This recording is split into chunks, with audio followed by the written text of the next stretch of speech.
Estamos en comunicación con Javier Mendiondo, secretario de Desarrollo Urbano de la ciudad de Santa Fe, para abordar distintas políticas, precisamente en materia urbanística, de la ciudad capital de la provincia de Santa Fe. Javier, ¿cómo estás? Hola Luis, es un gusto saludarte y a toda tu teleaudiencia. Aquí con la continuidad de nuestras charlas anteriores y con los avances que hemos tenido en estos temas que sé que te preocupan, que te interesan, que tienen que ver con el desarrollo de la ciudad. Hablando de eso, el código de habitabilidad es uno de los ejes que nos habías comentado y cómo está el desarrollo de estas políticas puntualmente, Javier. Bueno, podemos decir, Luis, que el código de habitabilidad ya en esta instancia es una realidad, está en vigencia. Si querés hago una pequeña cronología de todo el proceso. El 1 de marzo del año 2021, del año pasado, el intendente Emilio Jatón anunció en la sesión inicial del Consejo Municipal el envío de dos grandes proyectos importantes, estructurales para el desarrollo de la ciudad, como lo son el Código de Habitabilidad y el Código de Patrimonio Urbano, y que luego de un proceso muy intenso durante el año pasado, Luis, tuvo un tratamiento y una aprobación el 28 de septiembre de 2021, día en el cual nuestra ciudad, en el Consejo, se aprobaron estas dos ordenanzas por unanimidad y que en el caso del Código de Habitabilidad le dio un plazo para la entrada en vigencia, plazo que ya está cumplido y que ya estamos en plena vigencia de esta ordenanza que podríamos decir regula la manera de construir la ciudad. Pensemos que el Código de Habitabilidad, Luis, reemplaza al viejo reglamento de edificaciones. Pensemos, aprobado, no aprobado, dictado, decretado por la dictadura en el año 1976 y que durante 46 años determinó el modo de construir en esta ciudad y que, bueno, claramente había quedado desactualizado, no tenía dentro de su agenda los temas que hoy son importantes para el desarrollo de la ciudad y que podemos decir con mucha satisfacción, Luis, que este Código de Habitabilidad es probablemente la herramienta normativa más moderna y actualizada del país, que además de recuperar estas agendas que vienen de la mano de lo ambiental, que vienen de la mano de la accesibilidad, de las nuevas formas constructivas, de recuperar las técnicas tradicionales de edificación que no estaban permitidas en nuestra ciudad, además incorpora la participación ciudadana a través de la creación de una comisión donde, entre todas las instituciones que están vinculadas a esta problemática, vamos a poder acompañar y seguir adelante con este proceso. O sea, en síntesis, desde abril el Código de Habitabilidad está en vigencia y ya tenemos una importante cantidad de proyectos presentados y algunos ya recientemente aprobados en este corto tiempo, de esta nueva manera de encarar y de pensar las edificaciones en la ciudad de Santa Fe. Ahora, Javier, hablando de esto puntualmente que estás mencionando, ¿qué es lo nuevo, ¿no? Vos mencionaste recién que había prácticas que estaban prohibidas o no estaban permitidas. Anteriormente, ¿cuáles son puntualmente? En principio, podríamos decir que las grandes novedades tienen que ver con estos nuevos derechos y estas nuevas agendas. La cuestión ambiental, hay un capítulo específico del Código de Habitabilidad, que es el capítulo 5, que se llama Estrategias Ambientales, y que de alguna manera proyectan una construcción futura para la ciudad de Santa Fe en la cual se tengan en cuenta las buenas prácticas con el medio ambiente. Sabemos y hemos hablado muchísimo y se sigue hablando sobre el cambio climático, sobre cómo las ciudades pueden aportar a la mitigación de la emisión de efectos de invernadero, cómo debemos descarbonizar nuestras actividades. En este momento, en realidad la semana pasada, el intendente Emilio Jatón estuvo en el Congreso Internacional de ICLEI, en Malmö, en Suiza, donde se trabajaron específicamente estos temas que son parte de las agendas internacionales, de los compromisos de todos los países del mundo en materia de compromiso de eficiencia energética, de recuperación, de soluciones basadas en la naturaleza, y que nosotros ya tenemos esta herramienta en plena vigencia en la ciudad de Santa Fe, con la cual, entre algunas cuestiones, recuperamos la posibilidad de construir en tierra. Pensemos, Luis, que la ciudad de Santa Fe tiene sus 4 edificios más antiguos en tierra, la iglesia de San Francisco, la iglesia de los Milagros, la casa de los Saldados y la casa de los 10 de Andino. Son construcciones que son varias veces centenarias, y que esa técnica constructiva no estaba aprobada, no estaba permitida en el viejo reglamento de edificaciones, y ahora, por suerte, y es una noticia bastante reciente, se está construyendo la primera casa en tierra de la ciudad de Santa Fe, aprobada a partir de las pautas del Código de Habitabilidad, y que tiene un permiso de obra efectivo y que está formalmente incorporada al stock habitacional de la ciudad de Santa Fe. Además de estas estrategias ambientales, el tema de los derechos y la cuestión de la accesibilidad. Ciudades para las personas, no ciudades para los autos. Y si bien todas las formas de movilidad tienen que estar incorporadas, a través de este Código de Habitabilidad estamos favoreciendo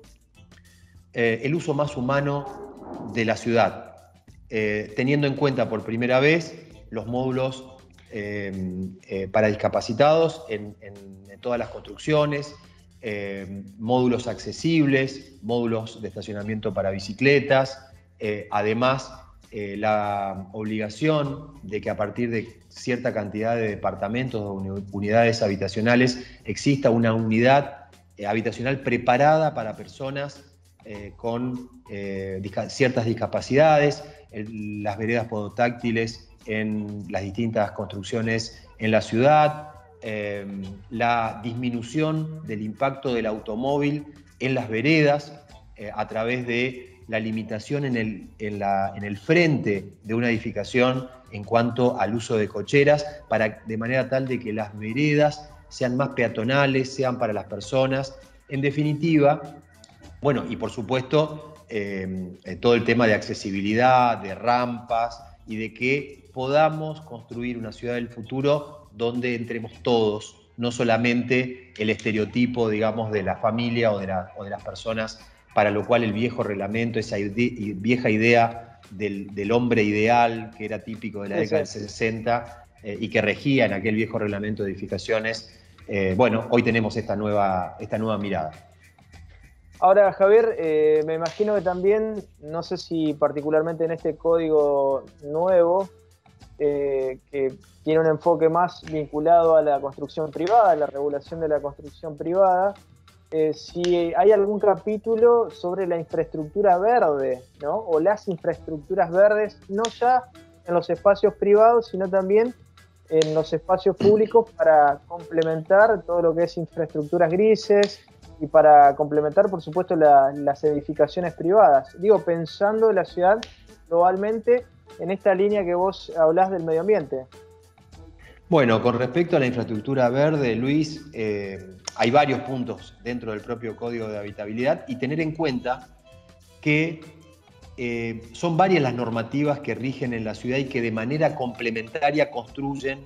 lo que hoy conocemos y lo que vemos como la ciudad. De hecho, con respecto a la forestación urbana, a los árboles que están en las veredas, hay ordenanzas específicas que nosotros retomamos y potenciamos con algunos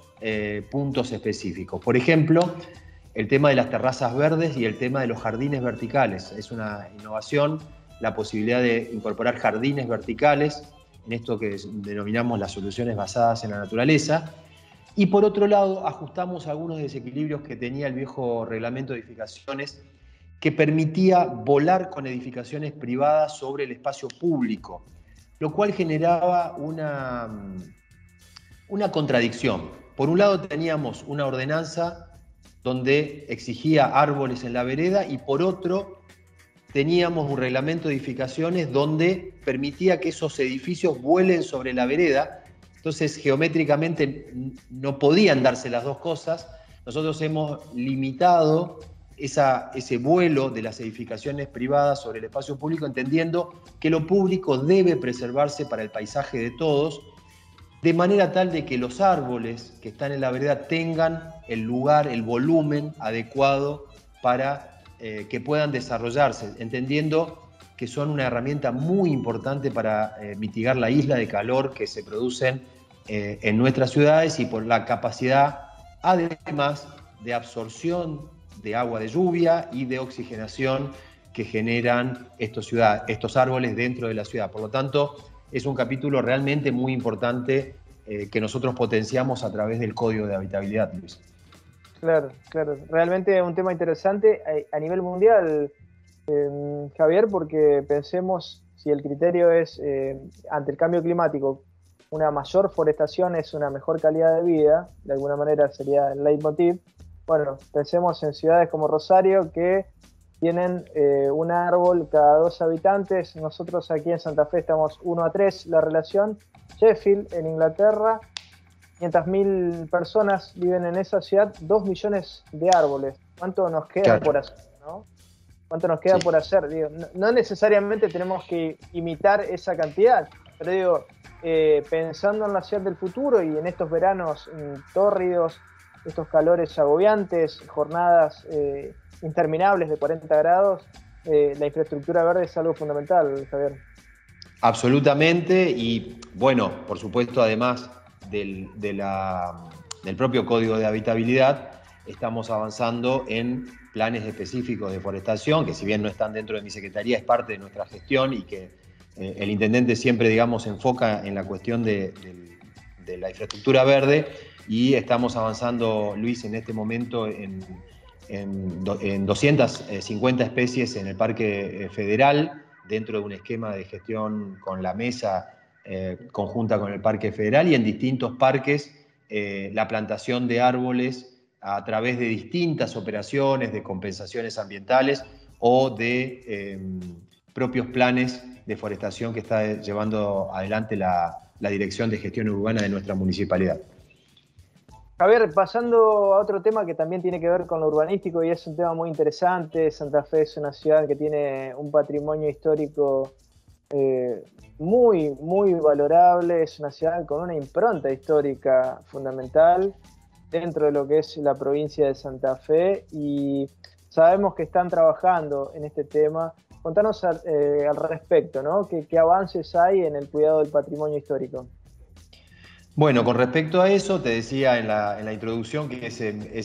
año 2021 se aprobó también la ordenanza de patrimonio urbano arquitectónico, una ordenanza que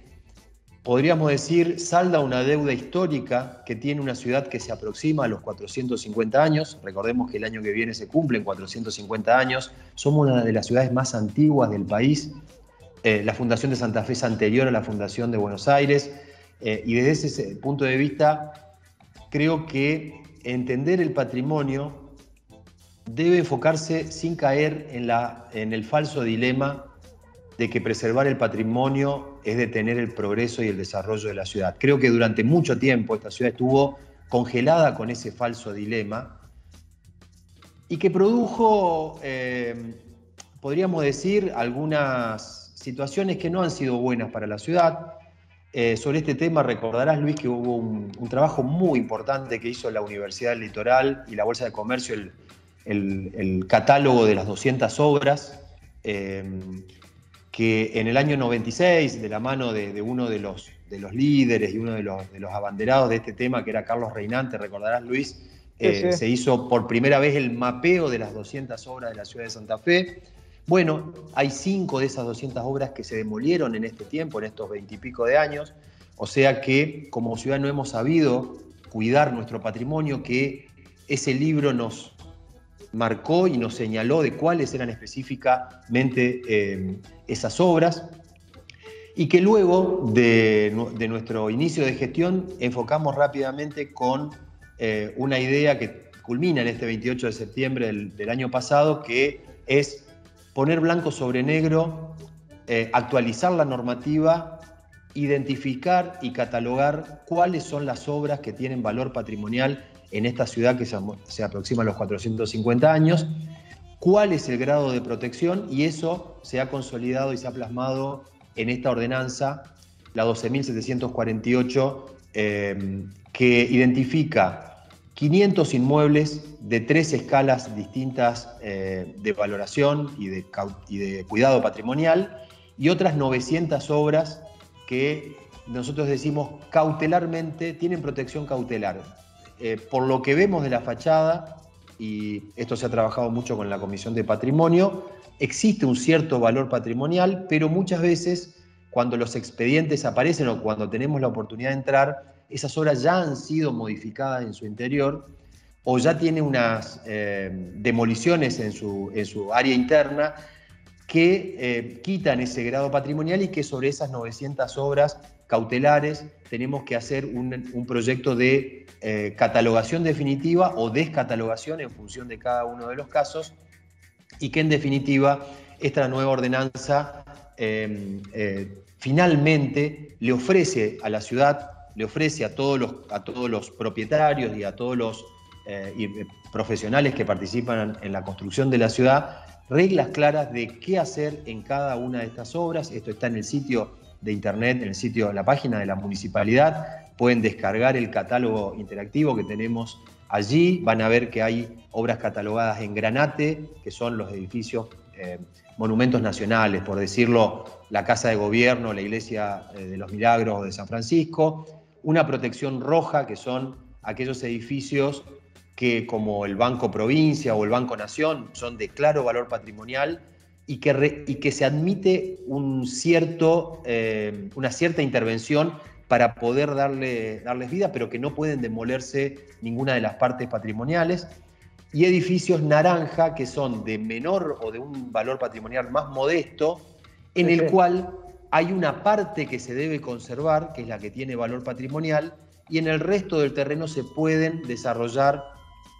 algunos edificios, inclusive de cierta altura, porque puede convivir lo nuevo con lo viejo, esto que decíamos, no detener el desarrollo y el progreso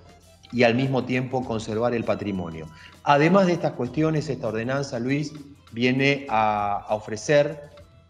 una herramienta importante, que es la transferencia de edificabilidad. ¿Y qué significa esto? Que aquellos inmuebles que están catalogados y que no pueden construir